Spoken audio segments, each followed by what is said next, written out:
هاي بطاقة هدية من قطر مول، داخلها 500 ريال ولازم تصرفينها خلال نص ساعة. في المجمع بس؟ إيه بسرعة. أوكي، أول مكان بروح أسكادونيا، وإذا تحبون المشاوي لازم تزورون أسكادونيا. حصلت تخفيض 15% بسبة هالبطاقة.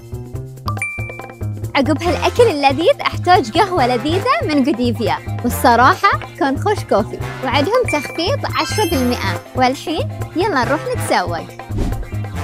باخذ هالمخدة حق البيت، أحس عجبتني. You have 20% discount on this card.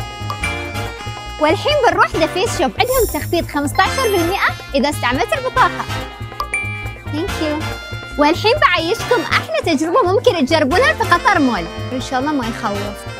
حبيت! أوه الملعب مال كأس العالم، حدها عجيبة التجربة، مع الخصم 10% كلفني 54 ريال. في قطر مول كل مكان له جوه، وبطاقة الهدية تخليك تعيش التجربة براحتك وبكل سهولة.